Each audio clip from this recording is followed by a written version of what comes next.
We then pass through a clump of those lovely great tree ferns. The way their young fronds come up with a graceful curl, like the top of a bishop's staff, is a poem.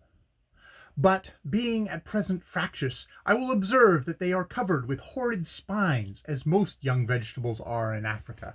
But talking about spines, I should remark that nothing save that precious climbing palm — I never like to say what I feel about climbing palms, because one once saved my life — equals the strong bush rope which abounds here.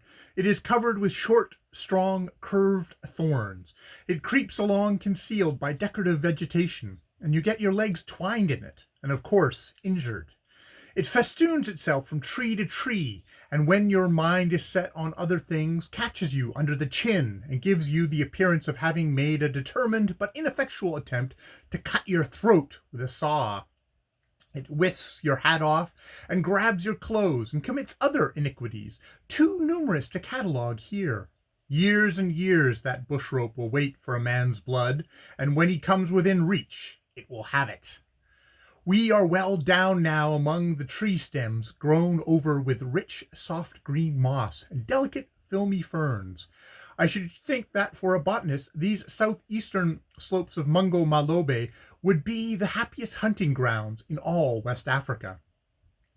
The vegetation here is at the point of its supreme luxuriance, owing to the richness of the soil. The leaves of trees and plants I recognize as having seen elsewhere are here far larger, and the undergrowth particularly is more rich and varied, far and away. Ferns seem to find here a veritable paradise. Everything, in fact, is growing at its best. We come to another fallen tree over another hole. This tree we recognize as an old acquaintance near Buena, and I feel disgusted, for I had put on a clean blouse and washed my hands in a teacup full of water in a cooking pot before leaving the forest camp, so as to look presentable on reaching Buea, and not give Herr Liebert the same trouble he had to recognize the white from the black members of the party that he said he had with the members of the first expedition to the peak. And all I have got to show for my exhortation that is clean or anything like dry is one cuff over which I have been carrying a shawl. We double round a corner by the stockade of the station's plantation, and are at the top of the mud glissade, the new government path, I should say, that leads down into the barrack yard. Our arrival brings Herr Liebert promptly on the scene, as kindly, helpful, and energetic as ever, and again anxious for me to have a bath.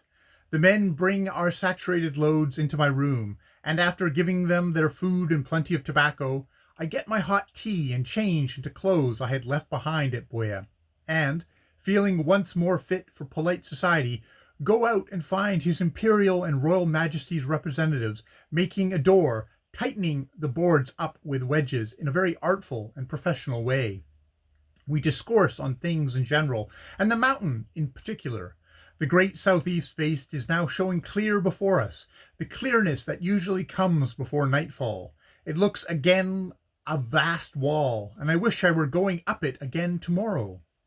When the Calabar Major is set on fire in the dry season, it must have been a noble sight.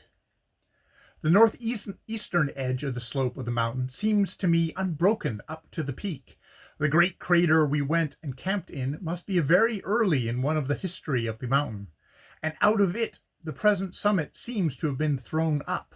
From the sea face, the western, I am told the slope is continuous on the whole, although there are several craters on that side. 70 craters, all told, are so far known on Mungo. The last reported eruption was in 1852, when signs of volcanic activity were observed by a captain who was passing at sea. The lava from this eruption must have gone down the west side, for I have come across no fresh lava beds in my wanderings on the other face.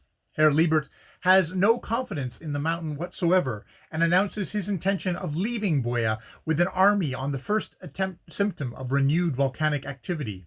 I attempt to discourage him from this energetic plan, pointing out to him the beauty of that Roman soldier at Pompeii who was found, centuries after that eruption, still at his post, And if he regards that as merely mechanical virtue, why not pursue the plan of the elder Pliny? Herr Liebert planes away at his door and says it's not in his orders to make scientific observation on volcanoes in a state of eruption. When it is, he'll do so. Until it is, he'll most decidedly will not. He adds Pliny was an admiral, and sailors are always as curious as cats. Buea seems a sporting place for weather even without volcanic eruption. During the whole tornado season, there are 2 a year, overcharged tornadoes burst in the barrack yards. From the 14th of June till the 27th of August, you never see the sun because of the terrific and continuous wet season downpour. At the beginning and the end of this cheerful period occurs a month's tornado season, and the rest of the year is dry, hot by day and cold by night. They are talking of making Buea into a sanatorium for the fever-stricken. I do not fancy somehow that it's a suitable place for a man who has got all his skin off his nerves with fever and quinine, and is very liable to chill. But all governments on the coast, English, German, or French, are stark mad on the subject of sanatoriums in high places, though the experience they have had of them has clearly pointed out that they are valueless in West Africa, and a man's one chance is to get out to sea on a ship that will take him outside the 3-mile deep fever belt of the coast. Herr Liebert gives me some interesting detail about the first establishment of the station here, and bother he has had with plantations.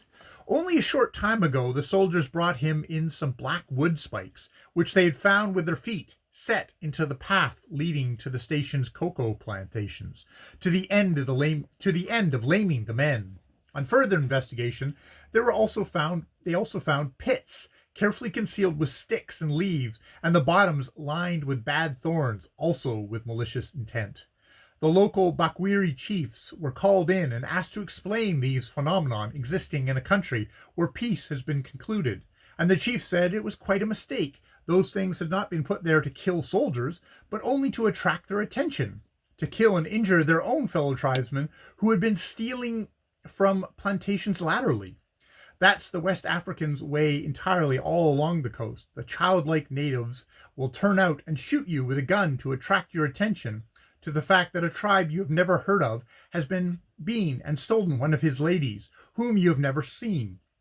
It's the sweet infant's way of rousing up popular opinion, but I do not admire or approve of it. If I am to be shot for a crime, for goodness sakes, let me commit the crime first. September the 28th we will do next time.